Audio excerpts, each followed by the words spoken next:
Muy buenas noches, Mwiriwe neza bakundwa nshuti zanje y hermanos, na bene data aquí en Santiago de aha Chile. muri Santiago muri Chile La dedicación de este lugar mu kwegurira iki kibanza Imana yacu para servicio kugira ngo habere ibikorwa byo gukorera Imana, kugira ngo twumvirize ijambo ryayo, ijwi ryayo, kandi tuyikorere n'umutima wacu wose. es para mí una bendición Kuri jewe no mugisha kandi n'ihigwe rikomeye con ustedes kubana namwe muri uyu mwanya, para darles testimonio kugira ngo ndabashingire intahe del Dios ndabashingire intahe y'Imana y'ukuri y eterno, kandi ihoraho, el único Dios Imana imwe rudende, al cual todos iyo estamos twese llamados, duhamagariwe gusenga, porque solo kuko Dios Imana es digno niyo yonyene de adoración ikwiye gusengwa y servicio. no gukorerwa. Leemos en Deuteronomio Dusome mu capítulo gusubira 10, mu vyagezwe ikigabane c'icumi versos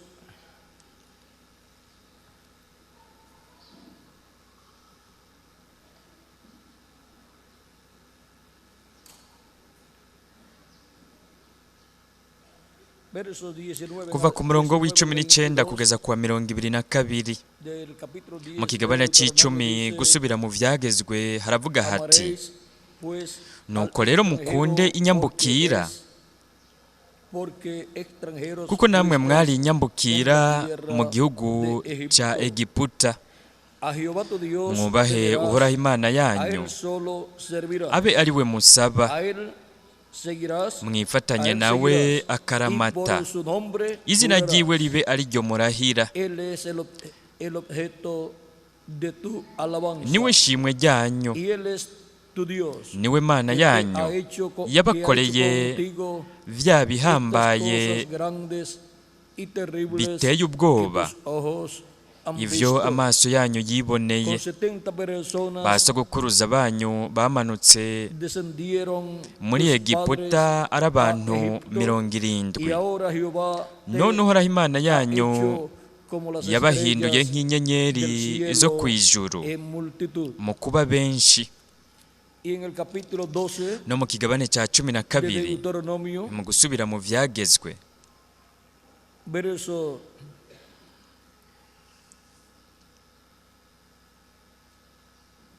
5, kuva ku murongo wa 5 haravuga sino que en el haravuga lugar hati: que Jehová ariko vuestro ahantu Dios uhoraho Imana escogiere yanyu entre azotoranya todas mu vuestras miryango tribus yanyu yose para poner allí ngo su ahashire nombre izina ryiwe, para su habitación. aho hantu nyene azogerera azabe ariho muzohora mumubariza, abe ariho muja Y allí gushengerera, llevaréis vuestros holocaustos, kandi azabe ariho vuestros sacrificios, mujana ibimazi vuestros vyanyu vyo diezmos koswa y las n'ibimazi ofrendas elevadas vyanyu de bindi vuestras manos, n'ibigira cumi vyanyu vuestros mutanga votos n'amashikanwa y yanyu vuestras mumugereye, ofrendas n'ayo voluntarias, gushitsa y amasezerano las n'ayo primicias mutanga de vuestras muvyigombeye, vacas y de vuestras n'izuburiza ovejas. zo mu masho yanyu no mu Y mikuku comeréis yanyu, allí delante de azabe Jehová ariho vuestro Dios, murira imbere y y'uhoraho os Imana alegraréis yanyu, abe ariho vosotros y vuestras munezeranwa n'abo mu familias ngo zanyu, en toda obra de munezererwa vuestras manos, ibikorwa vyose en la cual mwakoze, Jehová tu ivyo Dios uhoraho Imana te yanyu hubiere bendecido. yabahereyemwo umugisha. Que Dios bendiga Ese nuestras Imana almas yohezagira con su ubugingo palabra bwacu y bicishije nos mu ijambo permita ryayo, entender. kandi ikatwemerera kuritahura. Nuestro tema es solo Icigwa Dios es cacu digno ni de adoración. Imana niyo yonyene Servicio. ikwiye gusengwa no Pueden gukorerwa. tomar asiento, Murashobora si tienen la gufata bondad. ivyicaro vyanyu. A través de toda la Biblia, desde el Génesis Turabiye hasta muri el Bibiliya yose Apocalipsis, kuva mu itanguriro gushika mu vyahishuwe, encontramos la historia turabona kahise k'ikiremwa muntu, y encontramos que kandi turabona ko en el alma del ser mu humano bugingo bw'ikiremwa muntu, mu bugingo bw'umuntu esa inclinación hariyo ukwicisha bugufi, uguca bugufi ko gukorera a Imana, adorar a Dios gusenga Imana, kandi byongeye biciye mu vyanditswe turashobora kubona kahise k'ikiremwa muntu. Turabona ko abantu benshi bagiye bararondera Imana kugira ngo bayisenge, ariko kubwo kutagira ubumenyi nyabwo bw'Imana y'ukuri bagiye barasenga mu buryo butari bwo bwo kwihenda, kandi aho gusenga Imana basenze umwansi w'Imana. Kubwo kutamenya no gutahura gusobanukirwa uburyo nyabwo bubereye bwo gusenga Imana umuremyi w'amajuru n'isi. Mbere n'umwami Yesu Kristo nawe ubwiwe yarageragejwe ngo asenge mu buryo butari bwo, igihe yari amaze iminsi 40 yisonzesheje, hama arageragezwa. Sekibi rero yamugabiye ubwami bw'iyi si, yamubwiye ko hamwe amwunamiye akamusenga ko yomuha ubwami bwose bw'iyi si. Rero nimuraba ingene atari Imana gusa isengwa yonyene, ahubwo na Sekibi nawe ararondera gusengwa, kandi abantu batazi uburyo bwo gusenga neza, bwo gusenga Imana neza, barahomba, baratakaza umugisha wo gusenga Imana, bakisanga bariko barasenga umwansi w'Imana batabimenye. Rero nimwitegereza ingene Sekibi atubashe na Kristo wenyene ubwiwe, ariko arasaba Yesu Kristo ngo amusenge, kandi ariko amwemerera ko acamuha ubwami bw'iyi si. Mbega none mwoba muzi icyo ivyo vyasobanura? Ni ukuvuga ko iyo Yesu yemera icyo Sekibi yari amusavye, Yesu yari guca aba umwami w'ubwami bwose bw'iyi si. Ni ukuvuga ngo yari guca aba umwami w'ingoma, w'inganji, ubwami bw'Abaroma, aribwo muri ivyo bihe bwari bugeze mu ntambuko y'amaguru, ibirenge vy'ivyuma bivanze n'ibumba. Kandi ugusenga k'umwami w'ubwo bwami aricyo kibanza Sekibi yari ahaye Kristo. Umwami wo muri ubwo bwami yari gusenga Sekibi, kandi mu yandi majambo ugusenga ko mw'ubwo bwami kwari kuba ari ugusenga Sekibi. Rero nimwitegereza ibintu byose byari imbere mw'iyo ngabire ivyo Sekibi yari ahaye Yesu, ariko Yesu ntiyemeye ivyo Sekibi yari amuhaye, amubwira ko yo muvako, ati mvako Satani, byanditswe ngo uhoraho Imana abe ariyo usenga kandi usaba yonyene.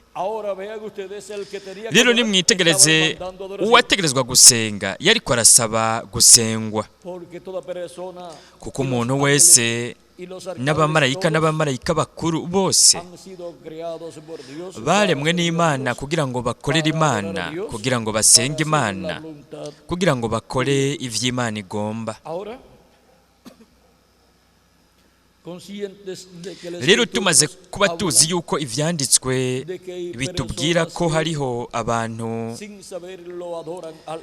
batabizi basenga umwansi w'Imana, rero turakeneye kumenya uburyo bwiza nyabwo bwo gusenga Imana umuremyi w'amajuru n'isi, ariyo Mana ya Aburahamu na Isaka na Yakobo. Kuva mu itanguriro turabona abantu bashikanira amasengesho Imana, nk'akarorero turabona Kayini na Abeli. Kayini yazanye mu vyamwa vyo mu mirima ishikanwa, arishikanira Imana, ariko Imana ntiyashimye ishikanwa rya Kayini. Abeli nawe yazaniye ishikanwa Imana rivuye mu bikoko, mu ntama, ashikana iryo shikanwa, ico kimaze agishikanira Imana, ico kimaze kinezera Imana. none ni kubera ko Imana yemera ishikanwa cyangwa ikimazi cy'umuntu umwe icy'uwundi nticemere? Koko umwe yazanye ishikanwa n'ikimazi kitabereye, uwundi nawe azana ishikanwa ikimazi cyiza kibereye. Ni ukuvuga ngo si nk'uko abantu bamwe bamwe bavyiyumvira, bakiyumvira ko Imana umuntu yoyikorera nk'uko agomba, gutya Imana ikavyemera. Bitegerezwa gukorwa nk'uko yo yabishinze, yabigenye mu ijambo ryayo. None ni kubera iki Imana itemeye isengesho n'ishikanwa rya Kayini ariko ikemera irya Abeli? Ni kubera ko ishikanwa rya Abeli, kubera cyari igikoko, umwagazi w'intama, iryo shikanwa ryashushanya Yesu Kristo, umwagazi w'intama w'Imana yari kuza muri iyi si agatangwa nk'ikimazi kubw'ikiremwa muntu, hamwe n'amaraso yiwe akatwoza icyaha cyose. Kandi nimwitegereze aho muri icyo kimazi, icyo Abeli yashikaniye Imana hari ko hari ishushanyirizo kuza kwa mbere kwa Kristo n'igikorwa cyiwe cy'ubucunguzi yakoreye ku musaraba i Karuvariyo. Kandi Abeli yaciye aguma atwikiriwe n'amaraso y'ikimazi, icyo we yashikaniye Imana. Ibyaha byiwe byaratwikiriwe, ntibyahanaguwe ariko byaratwikiriwe, kuko mu ishusho n'urugero mu gitutu ibyaha ntibyakugwaho ariko byaratwikirwa, kuko amaraso y'ibikoko ntiyoshobora gukuraho icyaha, yaragitwikira gusa. Imbere y'uko hazoshika ikimazi gitunganye, amaraso y'icyo kimazi araheza araseswa ku musaraba i Karuvariyo kugira ngo gutyo akureho icyaha cy'ikiremwa muntu. Abeli rero mwitegereze, yarizeye Yesu Kristo no kuza kwiwe kwa mbere hariya mu isezerano rya kera mu buryo bw'igitutu, ni ukuvuga ngo mu bigereranyo mu ishusho n'urugero. Kandi mwe mu wa Kristo wari muri Abeli yarazaniye uko guhishurirwa kuvuye ku Mana kuzanira Abeli. Abeli araheza asenga Imana neza.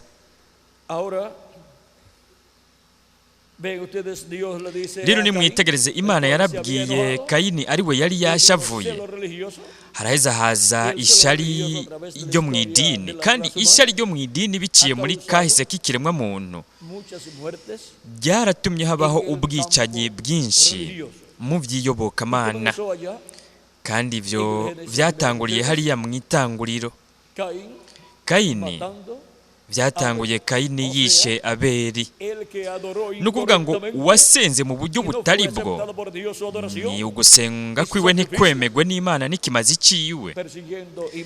Yaciye ahama yica uwari yasenze Imana neza, uwari yashikanye ikimazi cyiza akagishikanira Imana.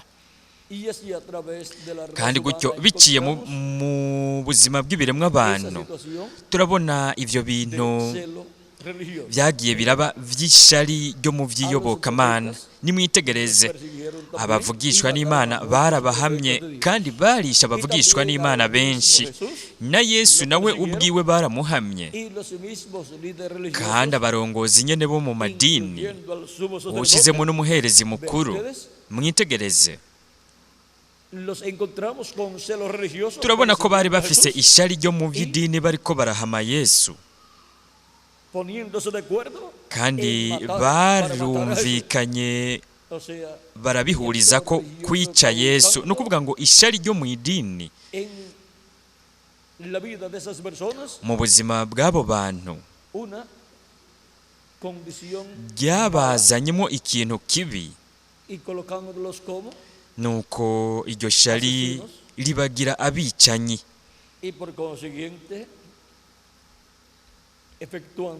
Kandi rero mu yandi majambo barahejeje bica Kristo bishyizwe mu ngiro n'ubwami bw'Abaroma. Ariko yaba uwica canke uwurungika umuntu kwica uwundi yagirizwa icyaha.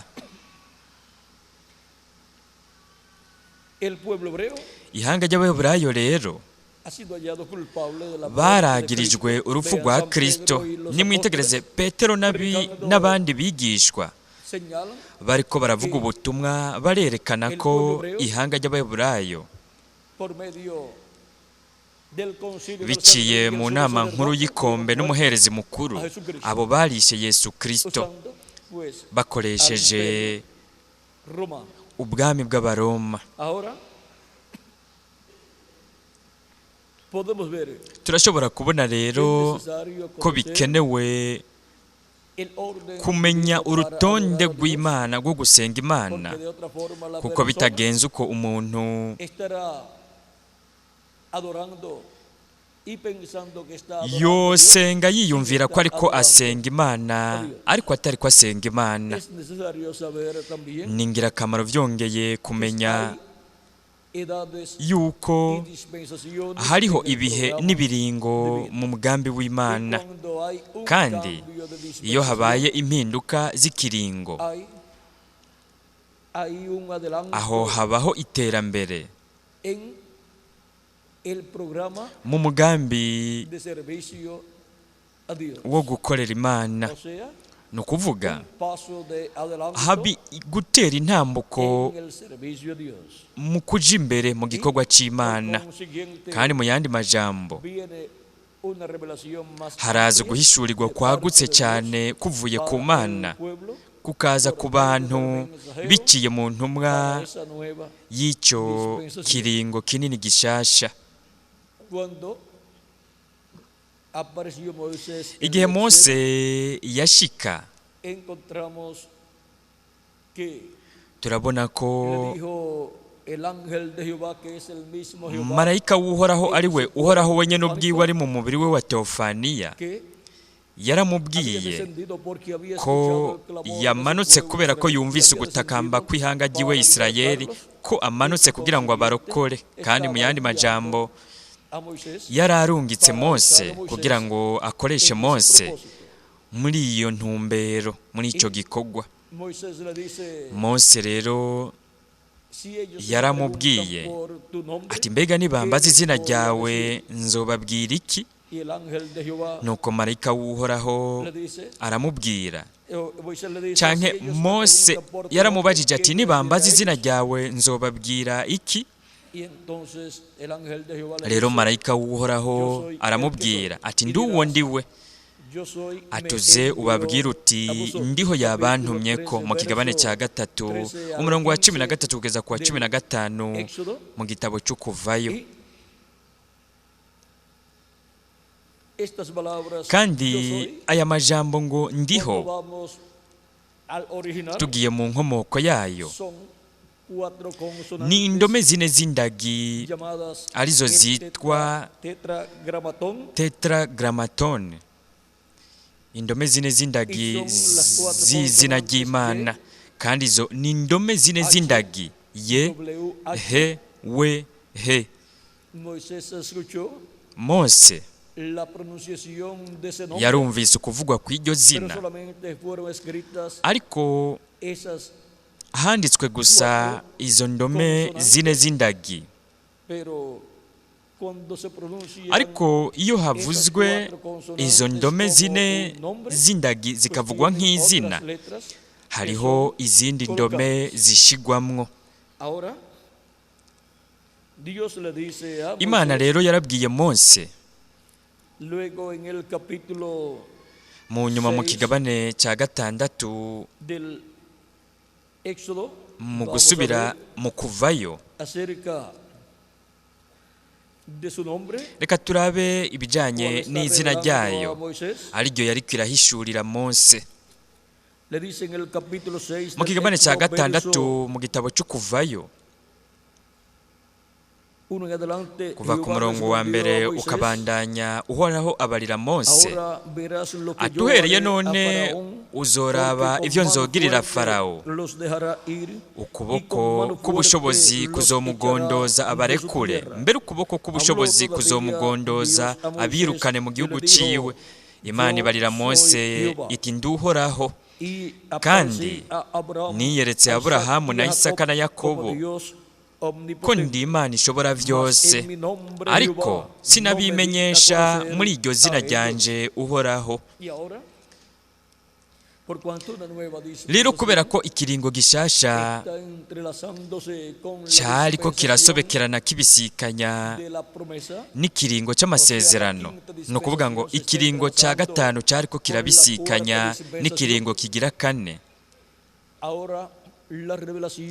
Uguhishurirwa rero kuvuye ku Mana umuremyi w'amajuru n'isi, iyo Aburahamu na Isaka na Yakobo basenga mu kiringo cy'amasezerano,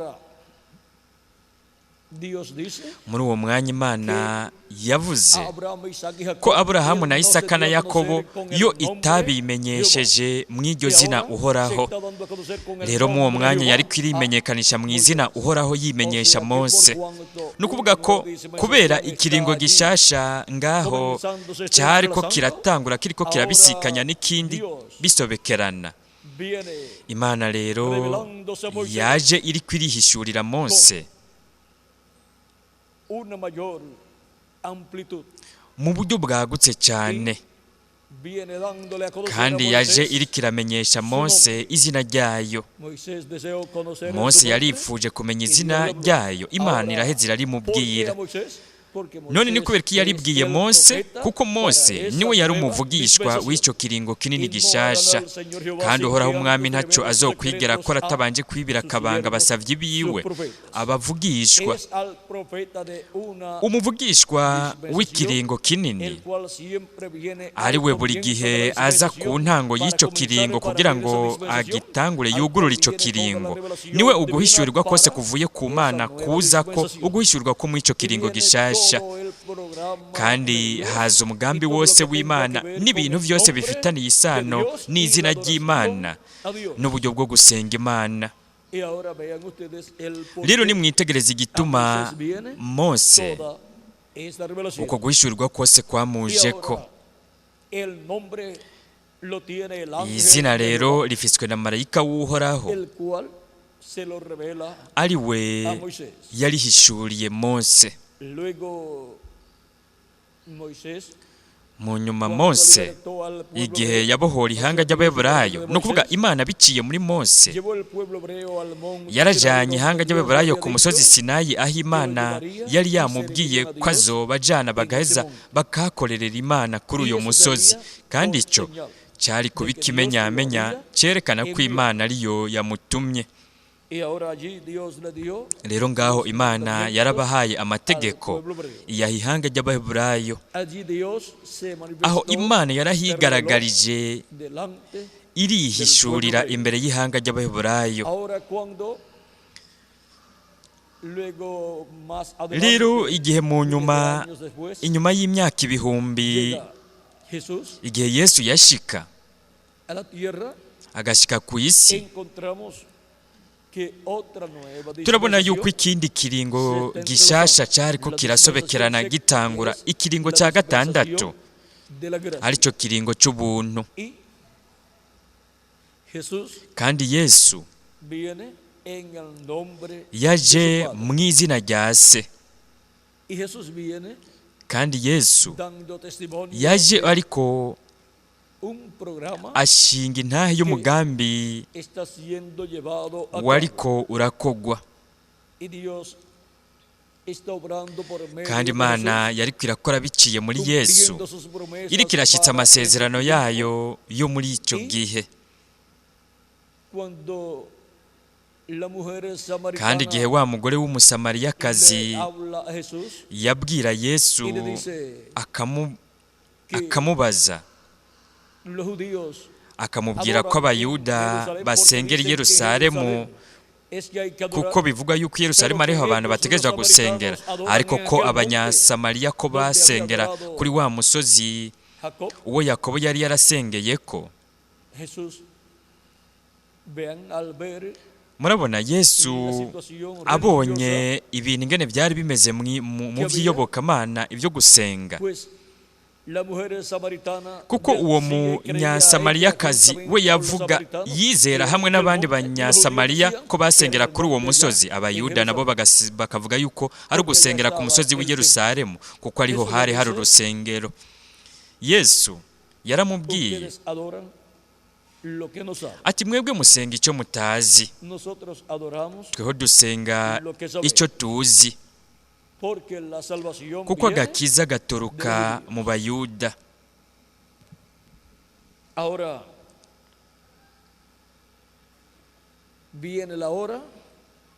Ati isaha iraje aho batazosengera kuri uyu musozi canke kuri uriya wundi. Ni ukuvuga ngo haba kuri uyu musozi canke kuw'i Yerusalemu siho muzosengera Data Imana. Kubera iki? Kuko abasenga b'ukuri bazosenga Data mu mpwemu no mu kuri. Kandi aho hari ibanga iryo yariko aramenyekanisha umukundwa wacu Umwami Yesu Kristo. Rero Imana yari yarashinze ku ihanga ry'Abaheburayo ibashiriraho ihema, ariryo ryubatswe na Mose afatiye ku muderi ku gishushanyo Imana yamwerekeye ku musozi Sinayi. Kandi muri urwo rusengero ariko rwari rufise ikibanza cyo hanze icyahera n'icyahera cyane, niho hatangirwa ibimazi vyagenywe n'Imana kugira ngo begere Imana, kugira ngo batwikire ibyaha byabo. Kandi amaraso y'impongano y'isuguru yajanwa mu kibanza cyahera cyane, akamijagirwa ku mutemere wo guhongerera ko kugira ngo ihanga ry'Abaheburayo banywanishwe n'Imana. Arivyo vyategerezwa gukogwa muri buri mwaka, kuko ivyo vyagira agaciro vyamara umwaka umwe gusa. Kubera iki? Kuko nticyari kimazi gitunganye. Rero icyo cyari ikintu kimara igihe gito, ariko vyari ikigereranyo igitutu c'ikimazi gitunganye cyari kuzoza, ikimazi cya Yesu Kristo umukiza wacu. Rero hamaze gushika icyo kimazi, ntihari kongera gukenerwa ikindi kimazi cy'icyaha, kuko hamwe n'ikimazi kimwe gusa aho hari kuboneka ugutungana.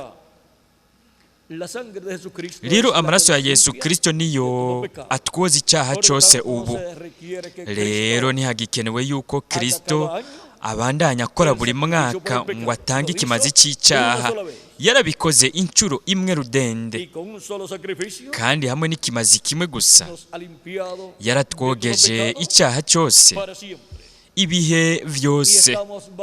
Kandi turi munsi y'amaraso y'isezerano risha, amaraso ya Yesu Kristo umucunguzi wacu. Dufise ubuzima bw'amaraso, ubuzima bwa mpwemu yera bwashyizwe muri twebwe. Kandi mu yandi majambo twaravutse ubugira kabiri.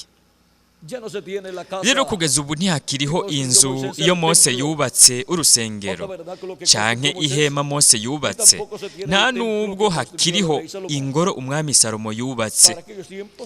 Muri biriya bihe, muri biriya bibanza niho abantu bategerezwa gukorera ivyo, niho bategerezwa gutangira ikimazi cy'icyaha, no kuvuga umuherezi mukuru. Ariko ubu ntitugifise rya bihema Mose yubatse canke urusengero Umwami Salomo yubatse, ariko turafise ikimazi cy'icyaha, aricyo kimazi cy'umukundo wacu umukiza Yesu Kristo. Kandi Yesu Kristo nawe nyene nk'umuherezi mukuru yaratanze ikimazi cy'icyaha akoresheje umubiri wiwe bwite, kandi ntiyajyanye amaraso y'icyo kimazi mu kibanza cyahera cyane cy'ingoro yari iri Yerusalemu. Mbere n'iyo ngoro yari i Yerusalemu yari yubatswe n'umwami Herode, kandi ntiyari iri mu isanduku y'isezerano, nta nubwo yari iri mu inkingi y'umuriro Shekina ngaho muri iyo ngoro. Ariko Kristo amaraso yiwe yayajyanye mu kibanza cyahera cyane cy'ingoro yo mu ijuru y'Imana, kuko muri izo ngoro zo ku isi hari hashushanyirijwe hagereranirijwe ingoro yo mu ijuru y'Imana, kandi yinjiye mu kibanza cyahera cyane ajyana amaraso yiwe ngaho kugira ngo ayakoreshe atuvugire twebwe twese, kugeza ku wa nyuma mu batoranijwe n'Imana. Kristo yamaze kuvugira kugeza ku wa nyuma mu batoranijwe n'Imana banditswe mu ijuru mu gitabo cy'ubugingo cy'umwagazi w'intama, uhereye isi itarashyirwaho ifatiro, itararemwa. Rero nimwitegereze ingene mu ijuru Kristo yagumye hari nk'umuherezi mukuru, ariko arakora ivyo umuherezi mukuru yakorera ku isi buri mwaka ku munsi w'icumi w'ukwezi kw'indwi. Rero harabayeho impinduka z'urusengero, kugeza aho ntihari hagikenewe ingoro Mose yubatse ndetse canke niyo Salomo yubatse. Rero ingoro y'Imana yo nyene ubwayo yo mu ijuru yari kwirakora hari umuherezi mukuru Melikisedeki ariko arakorera muri yo mu gikorwa cyo kuvugira abantu.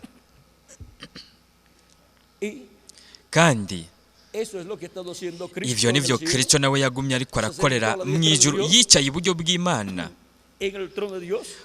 mu ntebe y'Imana, kandi cyo ni icyicaro cyo kuvugiriramwo abantu, kwingingiriramwo abantu mu ijuru. Kristo rero ubu yagumye ariko arubaka akoresheje ibiremwa abantu, yubaka ubwoko bushasha bw'ibiremwa abantu, ubwoko bufise ubugingo budashira. Kandi umuntu iyo yakiriye Kristo nk'umukiza wiwe, akoze ibyaha byo mu maraso ya Kristo, akaba yaronse mpwemu wiwe yera, aba yavutse ubugira kabiri. Uko kuvuka ubugira kabiri kumwe Kristo yabwira Nikodemu mu kigabane cya 3 kuva ku murongo wa mbere kugeza ku wa 6, kuko hatabayeho uko kuvuka gushasha umuntu ntiyoshobora kwinjira mu bwami bw'Imana. Rero iyo umuntu yavutse ubugira kabiri akaronka mpwemu yera, akaronka umubiri wa teofaniya, impwemu ya teofaniya mu buringanire bwa 6, umubiri usa n'uyu mubiri wacu ariko wo mu bundi buringanire. Rero umuntu aba yamaze kuronka ubugingo budashira, kandi umuntu arashobora rero gusenga Imana mu mpwemu no mu kuri. Umuntu rero araheza agacaba uri mu rusengero, ugize urushengero rushasha ubwo Kristo ariko arubaka, ingoro nshasha iyo Kristo ariko arubaka, ariyo ishushanya ingoro, urusengero rwo mu ijuru rw'Imana. Nk'uko Mose yubatse ingoro, ihema ryashushanya ingoro yo mu ijuru y'Imana, na Salomo akubaka urusengero rwashushanya urusengero rwo mu ijuru rw'Imana, Yesu Kristo nawe ubu ariko arubaka urusengero rushushanya ingoro yo mu ijuru y'Imana. Rero iyo ngoro, ubwo rusengero Kristo ariko agubakisha ibiremwa abantu, ariko agubakisha amabuye mazima, ariyo biremwa abantu bahamagagwa bakegeranywa mu gihe uja mu kindi.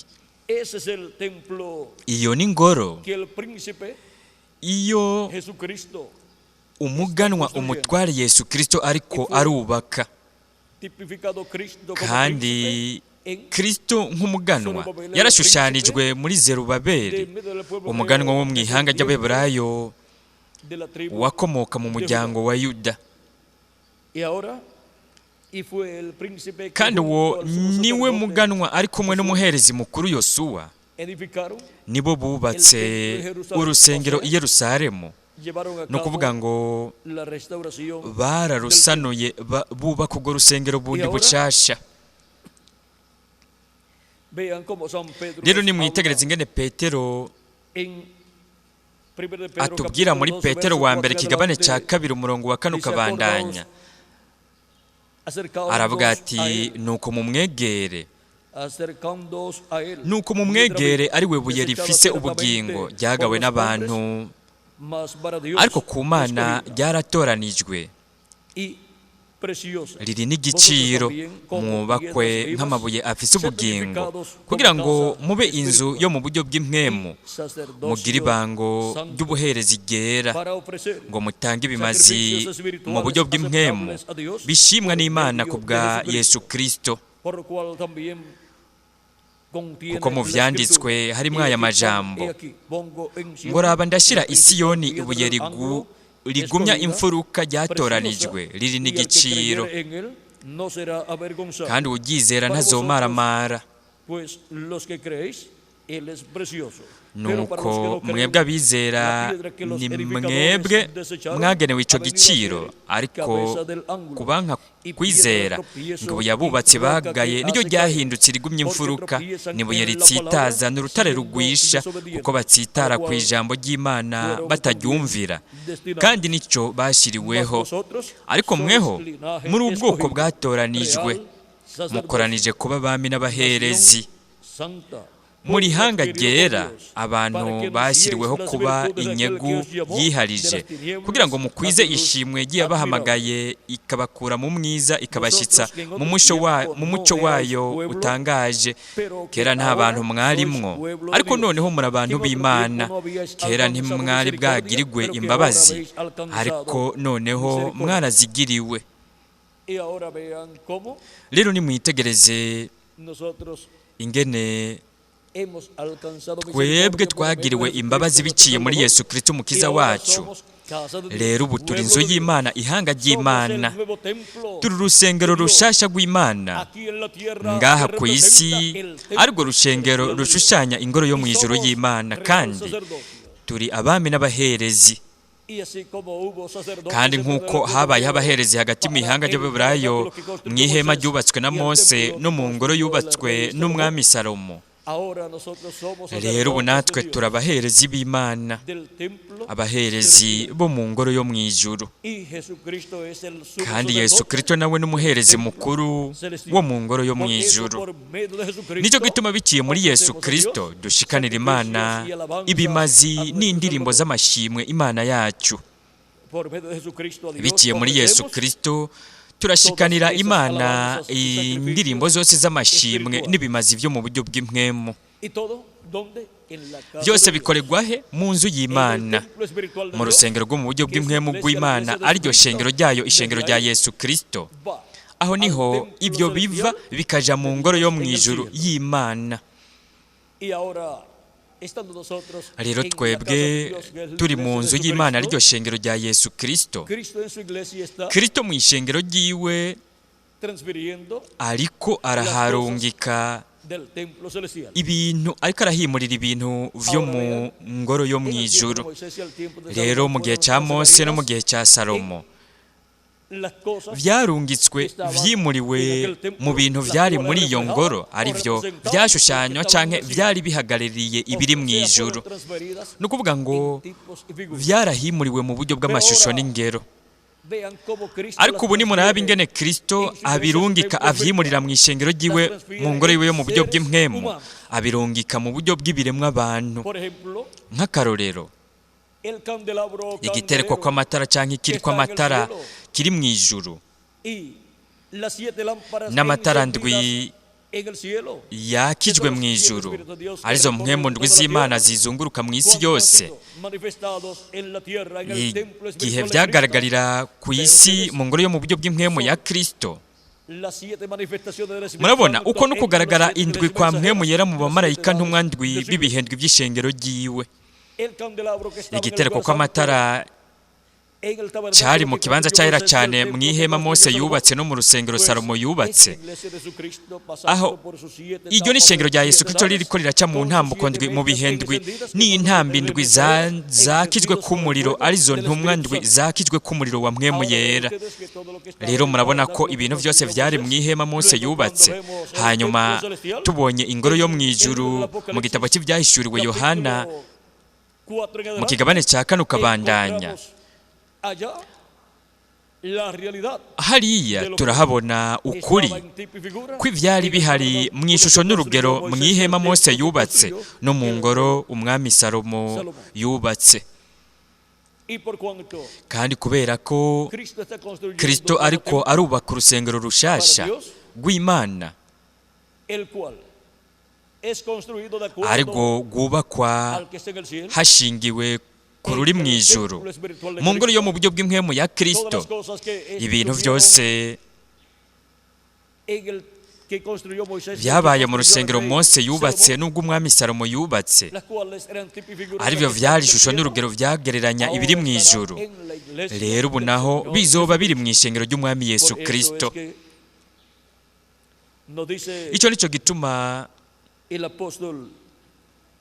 intumwa Pawulo atubwira mu Baheburayo ikigabane cy'icenda, aravuga ati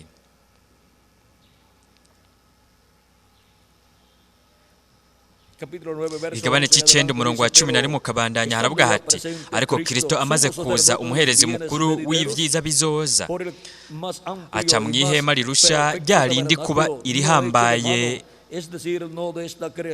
n'iritunganye rwose ritakozwe n'intoke, bisobanurwa ngo ritari iryo mu byaremwe by'ubu, kandi amaraso y'impene canke y'amashuri siyo yamushikanye ahera cyane, ariko yahashikanywe n'ayiwe maraso rimwe gusa, yironkeye ugucungurwa kw'ibihe bidashira.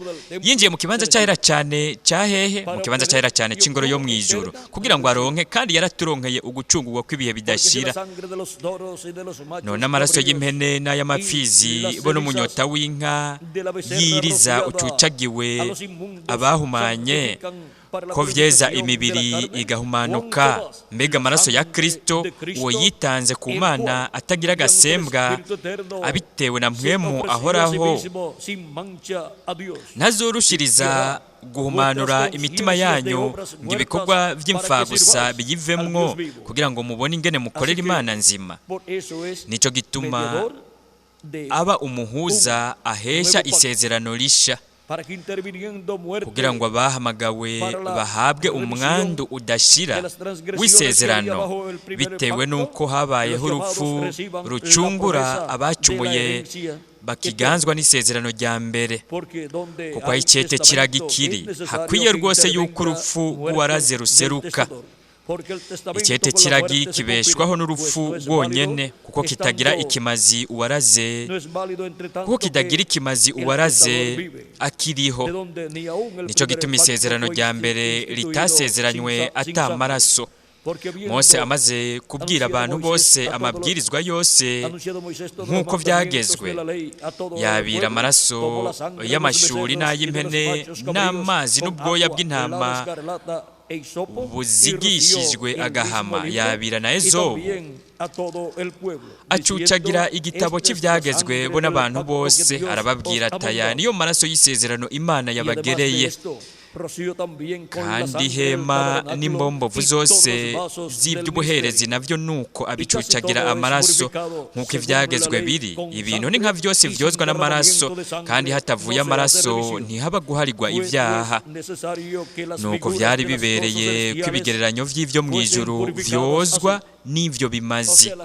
Nukuvuga ngo ibigereranyo by'ibintu byo mu ijuru vyari muri iyo ngoro, kandi iyo ngoro nayo nyene ubwayo yashushanya ingoro yo mu ijuru, kandi vyategerezwa kogeshwa ayo maraso, ariko ivyo mu ijuru ubwavyo bikozwa n'ibimazi biruta ivyo. None ni ikihe kimazi kiruta ivyo? Ni ikimazi ca Kristo. Con la sangre del sacrificio de Cristo, las cosas celestiales mismas son rociadas. Amaraso y'ikimazi cya Kristo niyo amijagirwa ku bintu vyo mu ijuru. None abo bantu ni bande? Ivyo bintu vyo mu ijuru ni ibihe? Ni ishengero ry'umwami Yesu Kristo. Tumijagirwa ko amaraso ahambaye kuruta ay'amasuguru. Tumijagirwa ko amaraso y'umwagazi w'intama w'Imana Yesu Kristo umukiza wacu. Kuko Kristo atinjiye ahera cyane hakozwe n'intoke, ikigereranyo cyaho kuri, ariko yinjiye mu ijuru ubwaho, kugira ngo none duserukire imbere y'inyonga z'Imana. Rero turashobora kubona igituma twebwe twamijagiwe ko amaraso ya Kristo. ni ukuvuga ko ni kubera ko twebwe twavuye mu buringanire bw'indwi mu ijuru, nk'uko Kristo nawe yatubwiye yuko yamanutse avuye mu ijuru. Mbega none we rero wewe aho yaje avuye, natwe nyene niho twavuye.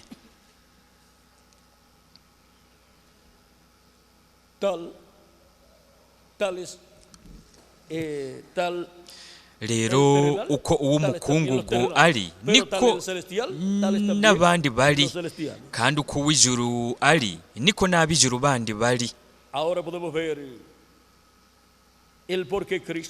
Rero turashobora kubona igituma Kristo yaje ku isi agapfa. Yaje ku bwa bande, yapfiriye bande, yapfiriye umwe wose wo muri mwebwe, aramfira nanje nyene. Kuko iyo agatete k'ingano kataguye mu ivu ngo gapfe, kaguma ari konyene. Yoba yari karaba ngaha ku isi ariko ari wenyene. Nimwiyumvire, hamwe abantu bose babaye ku isi bapfuye, wewe ugasigara wenyene. Mbega wowe ngaha wohakora iki? Wobaho umunsi wa mbere ukeraguza, ntubone umuntu n'umwe, ukabaho ukwezi kwa mbere, ntushobore kuvugana n'umuntu n'umwe, ukabaho umwaka wa mbere, ntubone uwo mushobora kuvugana, ntubone n'aho woja kugura ikintu na kimwe. Mbega ubuzima bwawe bwoba bumeze gute? Ubuzima bw'irungu, ata wundi muntu n'umwe ari ku isi. Ariko ubu bwoko bw'ubwo buzima Kristo ntiyabushaka, ariko yaravuze ko yari gushobora kubaho ubuzima nk'ubwo. Ati agatete k'ingano kataguye mu ivu ngo gapfe, kaguma ari konyene, ariko iyo kaguye mu ivu kagapfa gahunda impeke nyinshi. Icyamwa cy'urutete rw'ingano kibonekera hehe? Ku gitegwa cy'urugano. Ariko rwa rutete nyene rw'ingano ruba rwaje ari nk'igitegwa cy'ingano, kandi ku gitegwa cy'ingano niho mu nyuma haza ivyamwa byose. Intete nyinshi z'ingano zimeze nka rwa rutete rw'ingano rwabibwa mu ivu. Kandi abana benshi b'abahungu n'abakobwa b'Imana basa na Yesu Kristo, nibo Kristo azoba afise ku gitegwa cy'ingano ku ishengero ry'umwami Yesu Kristo. Bafite ishusho na kameremere bya Yesu Kristo umukiza wacu. Rero nitwaronka umubiri mushasha, twese tuzosa na Yesu Kristo. Dufise umubiri wa teofaniya uhoraho wo mu buringanire bwa gatandatu. Dufise n'umubiri ufadika uhoraho udapfa, uhawe ubwiza, umeze nk'umubiri w'umukundwa wacu umwami Yesu Kristo. Gutyo rero tuzaba dufise ishusho na kameremere by'umukundwa wacu umwami Yesu Kristo. Gutyo rero hazokuza urusengero ry'umwami Yesu Kristo, urusengero rushasha, kandi ingoro nshasha izohabwa ubwiza. Ingoro nshasha izohabwa ubwiza twebwe nitwahindurwa tukaronka imibiri yacu ihawe ubwiza. Kandi isezerano ryo muri Yesaya ikigabane cya 60 lizoba rishyitse mu gushyitswa kwaryo mu mwuzuro.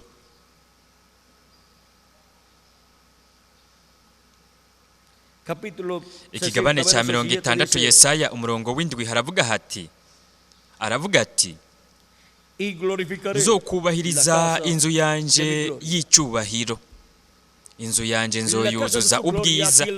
Inzu y'ubwiza bwiwe ngaha ku isi ni ishengero ryiwe, nk'umubiri w'ibanga w'abizera. Rero turafise isezerano ryo guhindurwa kuri twebwe abariho turi bazima, hamwe no kuzukira mu mibiri ihoraho kubagiye bavuye mu mubiri, kugira ngo gutyo tube turi mu mibiri hawe ubwiza.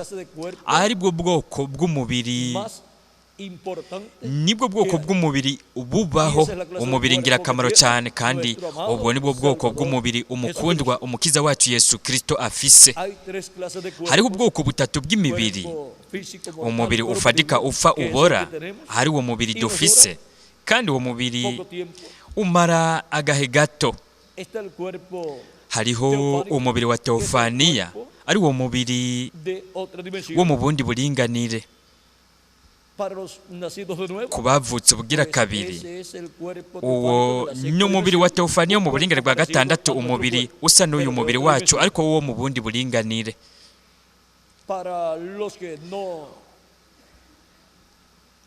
Ku bantu batakiriye Kristo nk'umukiza wabo, umubiri wabo wo mu buryo bw'impwemu, impwemu yabo n'umubiri wo mu buringanire bwa gatanu. Ubwo ni ubwoko bw'umubiri, ni ukuvuga impwemu. Impwemu y'umuntu ni umubiri wo mu bundi buringanire. Umubiri wa gatatu ari wo ngirakamaro cyane, nawo ni umubiri uhawe ubwiza, kuko uwo mubiri ushika mu buringanire bwose. Ni ubwoko bw'umubiri uwo Yesu Kristo afise, kandi nimwitegereze ntiwigera unasaza. Nta n'ubwo ugira ingorane nk'izi ziba ku mubiri wacu wo ku isi. Ubwo bwoko bw'umubiri niwo mubiri tuzoronka, ni ukuvuga ko tuzoronka umubiri ugira gatatu, ari wo mubiri uhawe ubwiza.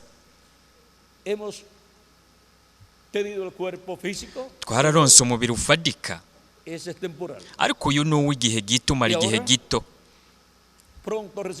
Rero vuba tuzoronka umubiri udapfa, utabora, umubiri uhawe ubwiza. Kandi ibyo byose bigenewe abagize umubiri w'ibanga wa Yesu Kristo, ari bo bagize inzu y'Imana, urusengero rushasha, ariyo ngoro yo mu buryo bw'impwemu y'umukunda wacu, umukiza wacu. Ariyo ngoro niyamara kurangira izokwegurirwa Imana, Imana iheze ibe muri iyo ngoro mu mwuzuro wayo wose. Kandi iyo niyo ngoro mu nganji y'imyaka 1000 izoba iriko irakora. Kandi muri iyo ngoro niho hazokorerwa ibikorwa kugira ngo harungikwe bivuye mu ngoro yo mu ijuru, birungikwe ku biremwa abantu, ibintu birungikwe biciye muri iyo ngoro mu urwo rusengero. Rero murabona ingene Imana izokorera muri iyo ngoro. Umwanya rero uraduheranye kugira ngo tubandanye tuvuga ingene bizogenda tumaze gushika mu nganji y'imyaka 1000. Ariko hariho ubutumwa ngirakamaro cyane buvuga ku bijyanye n'ingene Imana izoba iriko irakorera muri iyo ngoro nshasha, ari ryo shengero ry'Umwami Yesu Kristo. Kandi nimba muri iyi myaka hafi 2000 nimba Imana yarakoze cyane muri iyo ngoro yo mu buryo bw'impwemu ikiriko iriubakwa, bizogenda gute niyamara kurangiza kubakwa, niyamara kuzura? Kandi Kristo niwe ariko arayubaka ingoro y'Imana yacu. Kandi aho hazoba hari byose bihinduwe bishasha, byose biri mu ijuru bizoba bihindukiye bishasha ngaha. Ugushushanywa kw'ibintu biri mu ijuru bizoba biri ngaho, biserukiwe ngaho. Rero ntitwoshobora kubandanya tuvuga, kuko hamwe dutanguye ntitworonka aho duhagararira, aho tugarukiriza. Twoca turaba ibintu biri mu kibanza cyo hanze, ibintu biri mu kibanza cy'ahera. Kandi tugiye mu kibanza cy'ahera cyane, aho naho twoca tubona ibintu byose biri mu ijuru mu kibanza cy'ahera cyane, tukabona n'ingene bihindukira ukuri mu kibanza cy'ahera cyane cy'ingoro yo mu buryo bw'impwemu ya Kristo. Kandi kibanza cy'ahera cyane cy'ingoro yo mu buryo bw'impwemu ya Kristo n'igihe cy'ibyo rikomeza imfuruka. Kandi ibintu byose biri hariya ku ntebe y'Imana mu ijuru mu kibanza cy'ahera cyane, aho hariho intebe y'Imana. Rero nimwitegereze ibizoba biri mu kibanza cy'ahera cyane cy'ingoro yo mu buryo bw'impwemu ya Kristo. Rero reka ivyo tubiceceke tubigarukirize ngaho, kuko hamwe dutanguye twotegerezwa guca tubona ibintu byinshi cyane. Ariko nimwitegereze, Kristo yarabaye ngaha ku isi, kandi yabaye ingoro muntu y'Imana, aba n'intebe muntu y'Imana. Kandi kuri iyo ntebe muntu Imana yarahavugiye hagati mu ihanga ry'Abaheburayo. Hanyuma iyo ntebe muntu y'Imana yaraduze mu ijuru, yicara ku ntebe y'Imana. Rero ku ntebe ya Yesu Kristo, mwibuke ko Yesu Kristo afise intebe ngaha ku isi, kandi niwe azokwicara ku ntebe y'ubwami ya Dawidi. Ariko hanyuma aranavuga ati, unesha nzomuha kwicarana nanje ku ntebe yanje. nk'uko nanjye nanesheje nkicarana na data ku ntebe yiwe. Rero uwunesha uzokwicarana na Kristo mu ntebe yiwe azoba ari intebe muntu Kristo azoba afise. kandi ibyo reka tubigarukirize ngaho. Imana niyo yonyene ikwiye gusengwa no gukorerwa.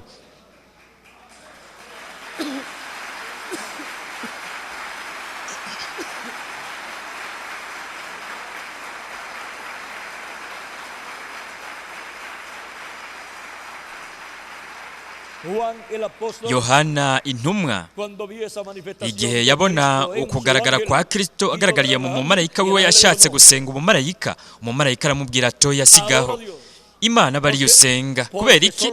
Kuko Imana niyo yonyene ikwiye gusengwa no gukorerwa. Ariko nimwitegereze, Yohana yari umwigishwa, intumwa izi ijambo ry'Imana, kandi yarashatse gusenga marayika. Mu byahishurwa Yohana ikigabane c'19 umumarayika amubwira ko atobikora. Hanyuma no mu kigabane cya 22 yagerageje kumusenga bundi bushasha umumarayika amubwira ko atobikora. Mbega none niki Yohana yariko arabona mu mumarayika wa Yesu Kristo cyatumye ashaka kumusenga? Nta kindi yariko arabona atari Kristo marayika w'isezerano agaragaye biciye mu mumarayika ntumwa wiwe. Uguhishura kwa Yesu Kristo kwari muri marayika wiwe. Uguhishura kwa Yesu Kristo ko yahawe n'Imana ngo yereka abagurano biwe ibigira bibeho vuba, agatuma umumarayika wiwe akabimenyesha umugurano wiwe Yohana.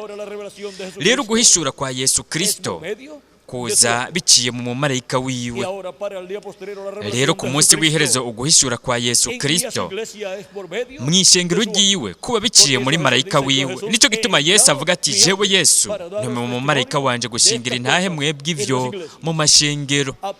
Byahishuriwe hana 22:16 no byahishuriwe hana 22:16 haravuga hati arambarira ateye amajambo nayo kwizerwa nayo kuri, kandi umwami niyo Mana igera impwemu z'abavugishwa nayo yatumye umumarayika wiwe kwereka abagurano biwe ibigira bibeho vuba. Ivyo ni bintu ivyo Kristo mu byahishurwa Yohana ikigabane cya 4 yavuze ko yari kuzotumenyesha igihe yavuga akoresheje ijwi rirenga ry'inzamba ati duga uze hano nkwereke ibikwiye kuzobaho hanyuma y'ivyo. Rero mu byahishurwa Yohana 22 biciye mu mumarayika wiwe niho we abimenyekanisha, kuko umumarayika wiwe aba igikoresho cya Kristo, nk'uko abamarayika ntumwa ndwi babaye ibikoresho bya Kristo muri buri gihe. Aho Kristo yihishije arihishurira mu ishengero ryiwe, ku munsi w'iherezo naho mu kibanza cyera cyane cy'ingoro yiwe Kristo azoba yihishije kandi yihishuriye mu mumarayika ntumwa wiwe, ariko aratumenyesha ibi bintu byose bitegerezwa kuba vuba. Kandi aho tuzoba tuhafise hariko harahindukira ukuri. Kristo ariko arimura ibintu byo mu ijuru abirungika ku isi mu ishengero ryiwe, abirungika ku ishengero ryiwe, kandi ibintu biri mu ijuru bizoba bihagarariwe bishushanyirijwe mu ishengero ryiwe, kandi biri mu kibanza cyera cyane cy'ingoro yo mu ijuru bizoba bishushanyirijwe mu ishengero ryiwe. Hehe mu kibanza cyera cyane cy'ingoro yo mu buryo bw'impwemu ya Kristo.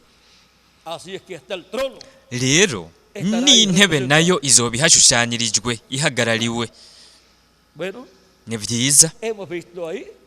Aho turabonye ikintu ngirakamaro cyane, kandi nk'uko Imana ivugira ku ntebe yayo mu ijuru, hanyuma yaravugiye ku ntebe yayo muntu igihe Yesu yari ngaha ku isi, intebe yayo muntu, urusengero rwayo muntu.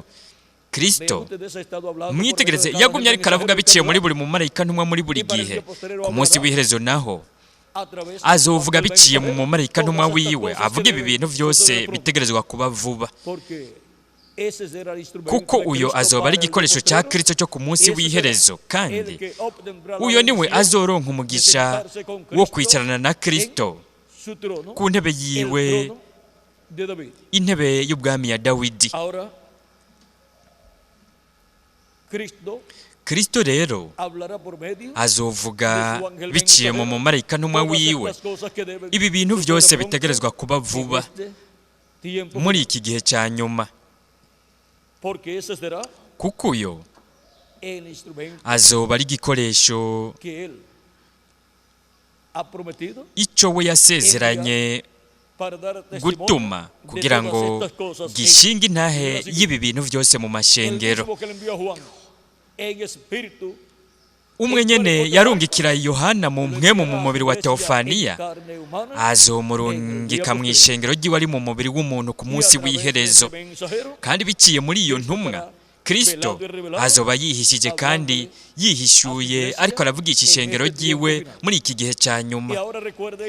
Rero mwibuke yuko ibintu byose byari mu ngoro yubatswe na Mose n'iyubatswe na Salomo byashushanya ibintu biri mu ijuru.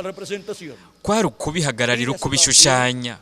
Kandi gutyo nyene vyongeye mu ishengero rya Yesu Kristo hazoba hari ugushushanywa, uguhagararirwa kw'ibintu vyo mu ijuru. Bizoba biri mu ishengero rya Yesu Kristo mu bantu, mu biremwa abantu.